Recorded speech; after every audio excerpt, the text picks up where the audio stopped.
Bom dia, tudo bem? A mensagem que Deus colocou para mim hoje, ela diz assim: Senhor, me ensina o caminho que devo seguir, torna meu caráter semelhante ao seu. Senhor, tende misericórdia de nós. Perdoa, Pai, todos os nossos pecados, livra-nos de todo mal, nos afasta de tudo aquilo que não vem de Ti. Nós agradecemos, Senhor, por mais esse dia, pelo alimento, pelas vestes, pelo banho. Aceita, Senhor, essa nossa oração, esse nosso louvor, pois nós Te amamos, bendizemos, adoramos. Somente Tu é o nosso Deus e em Ti confiamos.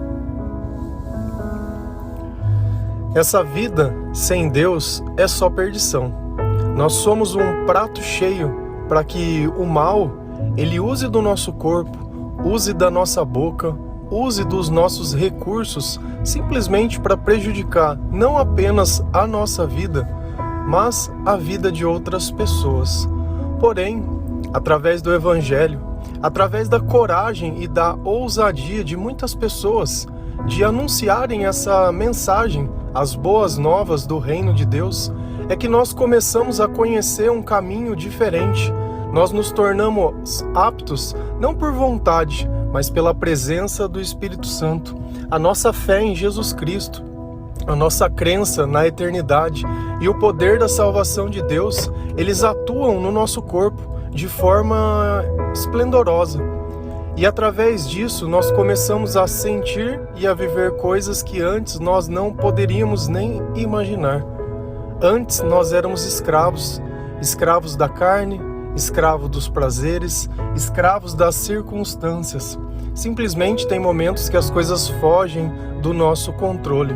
Agora, quando nós nos sentimos perdidos e não temos a quem nos recorrer, é pior ainda.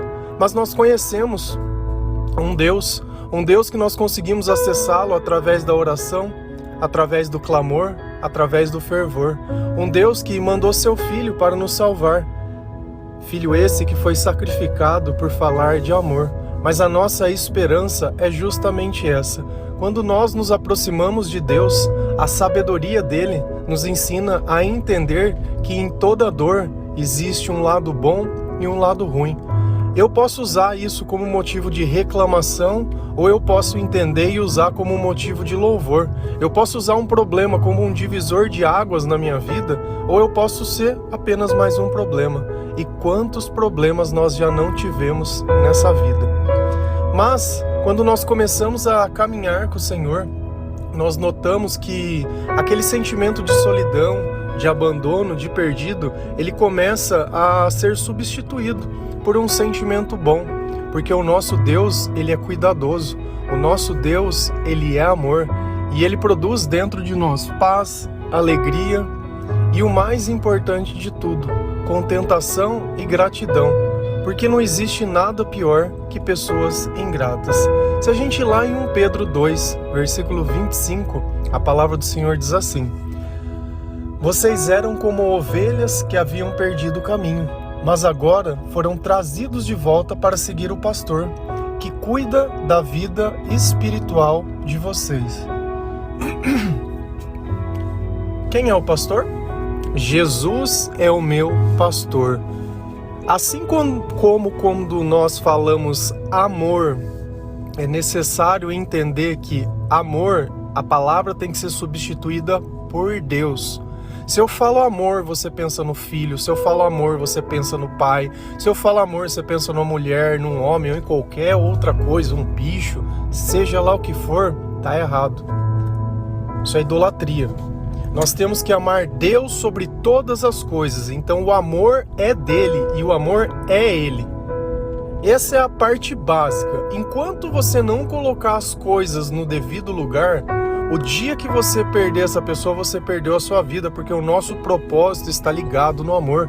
E quem não conhece o amor de Deus, procura qualquer tipo de amor, achando que pode substituí-lo. E isso não pode. Tá? Então, quando eu falar a palavra pastor, quem é o pastor? Não é o pastor da tua igreja, não é o padre, não é o papa, não é o bispo, não é ninguém. O nosso pastor é Jesus Cristo. Associação máxima da pessoa. Para que eu vou colocar um intercessor entre eu e Deus se eu posso falar diretamente com Ele? Você acha que Deus quer ter uma relação de terceiro? Vamos imaginar que eu vou arrumar um namorado para você, uma namorada. Só que você não vai ter acesso direto a essa pessoa.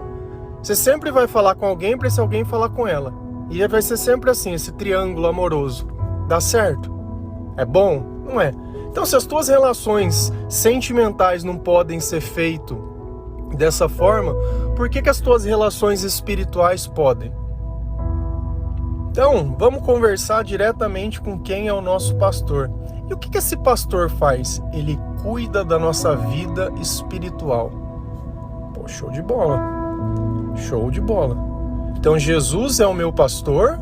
O que está escrito no Salmos 23? E nada me faltará. Ainda que eu ande pelo vale das sombras da morte, nada temerei. Por quê? Porque nós temos um pastor. E o pastor, qual é o papel dele mediante as ovelhas? Não é cuidar delas? Não é levar onde tem água, onde tem passagem, é suprir as necessidades?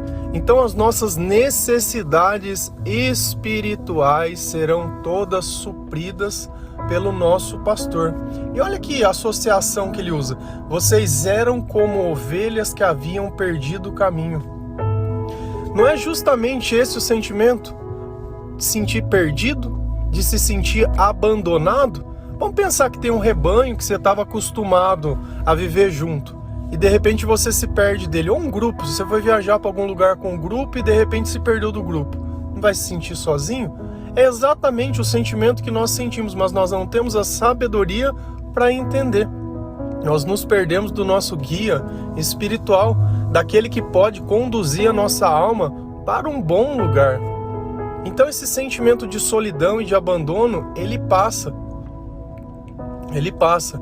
E o Senhor, ele tem uma parábola que ele fala que se tivesse 100 ovelhas e uma tivesse se perdido, ele deixava as 99 para ir buscar essa que se perdeu. Então Deus, ele quer estar do teu lado e ele faria tudo. Ainda que você esteja perdido, ele vai te encontrar. E justamente isso que nós fazemos aqui, de gravar um áudio, é para buscar essas ovelhas perdidas.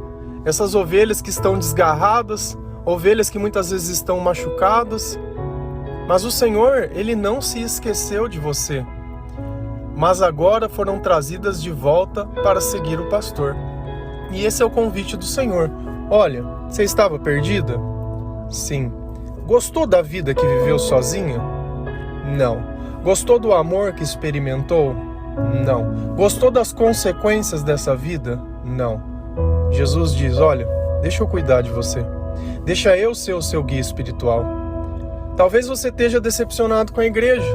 Ah, porque na igreja isso, na igreja aquilo. Exatamente. Jesus, ele não vai te decepcionar. Você pode se decepcionar com a humanidade das coisas. Com Deus, não. E aí, se a gente continua lendo, e eu fiz algo de propósito. Todas essas passagens, elas estão em 1 Pedro 2. Só que eu peguei o último versículo e a gente está lendo ele de baixo para cima. Tá? Então as passagens, elas estão da última para as primeiras, porque faz mais sentido. Aí o que falta? Beleza, o Senhor me encontrou. A frase diz, Senhor, me ensina o caminho que devo seguir. Beleza, nós já encontramos o pastor. Agora o que falta fazer em nós? Eu preciso tornar o meu caráter semelhante ao de quem? Ao de Cristo. Ah, e como eu faço isso? Como eu identifico? Bom, a melhor maneira de eu deixar algo igual é olhar como aquilo é. Se eu te desse um desenho e falar, você consegue copiar esse desenho? Lembra antigamente a gente punha umas folhas de, acho que é de papel vegetal em cima de um desenho e passava a caneta por cima e a hora que tirava ficava exatamente igual? E ainda que você não soubesse desenhar, o desenho ele permanecia como se você soubesse. Poxa, legal. Então quem eu tenho que me tornar semelhante? A Jesus, tá? Como era o comportamento de Jesus? Beleza. 1 Pedro 2, 21 a 23. A palavra diz assim, o próprio Cristo sofreu por vocês e deixou o exemplo, para que sigam os seus passos. Ele não cometeu nenhum pecado e nunca disse uma só mentira. Quando foi insultado, não respondeu com insultos. Quando sofreu, não ameaçou, mas pôs a sua esperança em Deus, o justo juiz.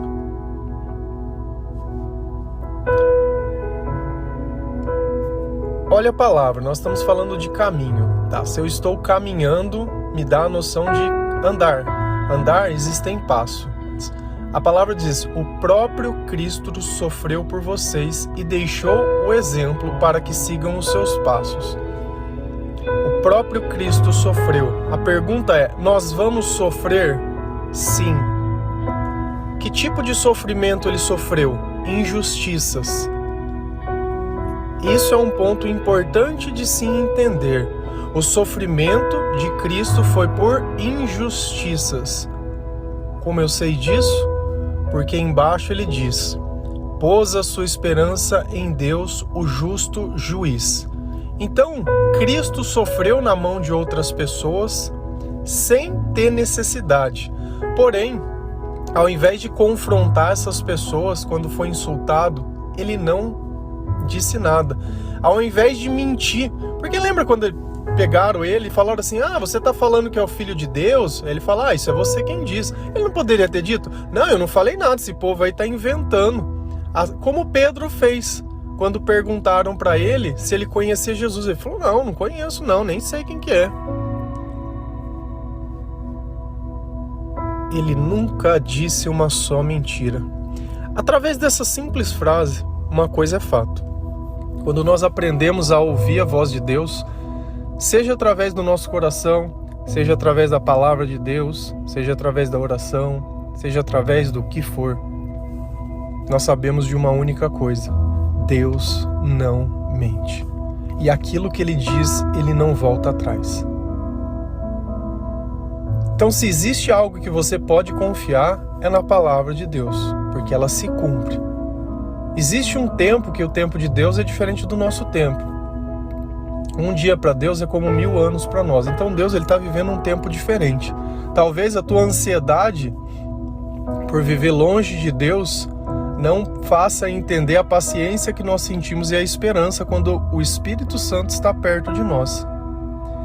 E aqui deixa algo também mais claro, que Jesus não cometeu nenhum pecado, que Jesus não fez nada de errado. E às vezes nós seremos tratados assim, como diz a palavra, como uma ovelha que está indo em direção ao matadouro.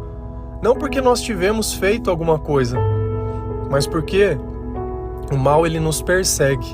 Então é melhor a gente sofrer injustiças por fazer o que é certo do que ser aquele que causa o mal na vida das pessoas. Quando sofreu, não ameaçou. E quantas vezes nós não ameaçamos as pessoas com punições? Olha, se você fizer isso, eu vou fazer aquilo. Se você isso e aquilo. E aí o que acontece nos nossos relacionamentos? O amor ele não vive à base de ameaças, nem à base de medo. Porque se existe medo de perder, já perdeu. Eu não preciso ameaçar ninguém. O amor ele é uma escolha. Quem escolhe amar, escolhe não por obrigação, mas por liberdade. Esse é o relacionamento que nós temos com Deus. Deus ele não obriga ninguém a amá-lo. Quando nós entregamos a nossa vida a Ele, quando nós aceitamos a presença de Jesus dentro do nosso coração, é porque nós aceitamos. Não foi por imposição, não foi por não ter opção, porque nós temos. Tanto que a gente já nasce livre, entre aspas, né? Livre de Deus. E depois a gente descobre que sem Deus não tem como viver. Que aquela liberdade, ela não vale de nada. É melhor a obediência ao Senhor e nos privarmos muitas vezes de coisas que poderiam nos dominar do que ter uma liberdade que nos escraviza, que nos vicia, que nos coloca em caminho e em situações que nós muitas vezes não sabemos como voltar. Então, nós devemos ser semelhante a Cristo. Não mentir, todo mundo vai pecar, mas nós sabemos aquilo que é bom e o que é ruim. Então, se eu puder evitar certas situações, certas pessoas e certas coisas, por que não evitar? Aqueles amigos que muitas vezes caminharam nas trevas quando você não conhecia o Senhor, eles não vão ser mais seus amigos. Porque a luz e as trevas, elas não têm comunhão. Aquele cara que muitas vezes dividia a droga com você, divide o copo, divide o bar, o dia que ele vê você querendo ser melhor, ele não vai entender a tua mudança, ele vai te criticar. E ele não está preocupado com a tua vida, porque se ele tivesse preocupado com você, ele estaria te apoiando. Na verdade, para muitos, amizade é fazer o que quer. Porque o dia que não faz o que quer já não é amigo. Eu preciso ficar demonstrando, eu não tenho que demonstrar nada. Amigo é aquele que, apesar do tempo que passe, quando você encontra, parece que não passou tempo nenhum. É aquele que te aceita como é, sem cobrar nada de você, sem colocar obrigações na sua conta. Ninguém é obrigado a carregar a tua vida, nem os teus problemas. Ninguém tem culpa da tua infância, nem do teu passado. Ninguém tem culpa do que você passou. Só que você já é um adulto e não é mais uma criança. E esse é o ponto em questão. Nós temos que deixar de ser crianças. Se a gente for lá em Coríntios 13, Deus falava assim: antes eu agia como criança, eu fazia como criança, mas hoje eu não sou mais criança. Antes eu iria ver algo de forma embaçada, mas hoje eu vejo com clareza. Se a gente ir lá em 1 Pedro 2, versículo 1 e 2, Deus ele vai ensinar qual é o comportamento que nós devemos ter para continuar seguindo no caminho dele. Portanto, abandonem tudo que é mal, toda mentira, fingimento, inveja e críticas injustas. Sejam como criancinhas recém-nascidas, desejando sempre o puro leite espiritual, para que bebendo dele vocês possam crescer e ser salvos. Dentro do meu comportamento, Cristo ele já alertou, olha, nada de ser ofensivo, nada de querer ficar afrontando os outros, nada de mentiras. E ele reafirma: portanto, abandonem tudo o que é mal. E o que é mal? Mal é aquilo que faz mal. Quando você faz algo e se arrepende do que fez, você não fica se sentindo mal? Então aquele comportamento é mal. Se eu digo algo que na presença de outra pessoa eu não poderia dizer, eu sei que aquilo é mal, porque se eu estivesse falando da palavra de Deus, independente de quem estivesse perto, poderia estar ouvindo. Então, se eu preciso escolher as pessoas que escutam o que eu falo, o que sai da minha boca é mal, toda mentira. Por que você precisa ficar inventando histórias? Por que você precisa aumentar as coisas para parecer interessante? Por que precisa distorcer as coisas? Cara, em toda história existem dois lados, e você ter a razão não muda nada. Às vezes você distorce uma história mentindo para que outra pessoa tenha dó de você, ou que ela compre a tua história e a tua narrativa. Poxa, beleza. Você abriu mão de Deus. Deus podia te consolar e ser o teu juiz, mas você preferiu que o diabo fosse, porque Cristo ele não mente. Então, se você acha que algo bom vem da mentira, nunca vai vir. Sem fingimento. Ai, miga. Nossa, mas eu... Ai... Oi, flor. Ai, nossa, super lindo, né? Meu, para de ser forçado. Sabe, para de criar elogio que não existe. Não precisa ser assim, ninguém é assim. E não tem problema. O que adianta passar uma sensação de alguma coisa que tá feliz, ou que isso, ou que aquilo? Cara, se coloca no teu lugar. Talvez você esteja fingindo algo que você não tá vivendo o que você tinha que viver. É simples, sai desse lugar. Sai desse lugar. Sabe, se esse não é o lugar que te aceita, se esse não é o lugar que cabe, você saia desse lugar. Sem inveja e sem críticas injustas. Tem gente que só sabe ficar falando mal das coisas o tempo todo. Não consegue abrir a boca para colaborar em nada, só criticar. Ai, não gosto disso, não gosto dessa comida. Nossa, não tem nada. Nossa, mas não sei o que. Nossa, mas... Sempre deu uma opinião e sempre negativa. Como que um coração contaminado pode dizer algo bom? Isso é um alerta grave. Mas, diferente de antigamente, que nós vivíamos perdidos em escuridão, hoje nós temos um caminho e temos um pastor espiritual. E é interessante esse exemplo que ele dá, como crianças recém-nascidas. Pega um bebezinho, ele depende 100% da mãe, do leite da mãe, do sustento da mãe, do cuidado da mãe, para se tocar, para tomar banho, de tudo. Essa dependência é a parte mais importante do processo. Nós somos 100% dependentes de Deus. E é isso que ele está dizendo aqui quando ele se compara a nossa conversão a Deus. Nós sempre seremos essas crianças recém-nascidas, desejando que Deus, da forma mais pura, através da palavra, através da oração, através do louvor, Ele santifique o nosso caráter, Ele amolde os nossos pensamentos, Ele cuide do nosso coração, e através disso nós possamos crescer e ser salvos. Porque o nosso objetivo não é a prosperidade nessa vida, é a salvação. Sem a salvação não adianta nada, nada. Então a frase se tornou completa.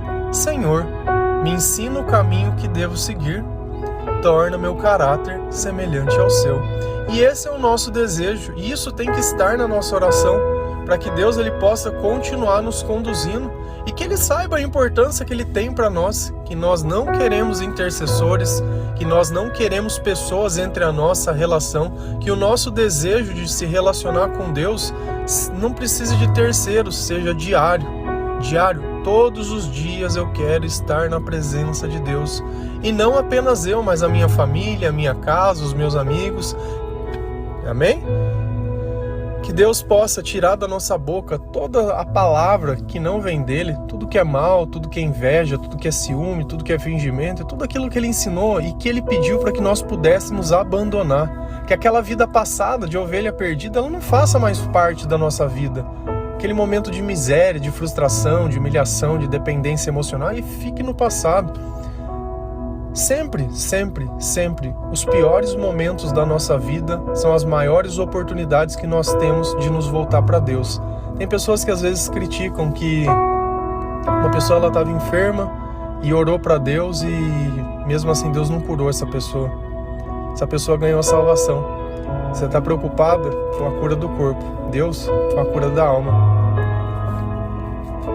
E essa vida serve para que nós possamos ser salvos. Se ela conseguiu a salvação, louvado seja o Senhor. Por isso que cada pessoa vive um tempo diferente. Uns têm um coração mais duro, precisam de mais tempo para se arrepender, mais tempo para entender. Outros não, outros são mais puros. Mais puros. Lembra sempre disso. Deus não é injusto. Se a gente lê lá em Pedro também, Deus diz, olha, vocês já provaram que Deus é bom, vocês sabem disso. E exatamente, é através disso que nós processamos a nossa fé, através do amor de Deus e da esperança da salvação em Jesus Cristo. Amém? Deus abençoe cada um de vocês. Feliz a nação cujo Deus é o pastor.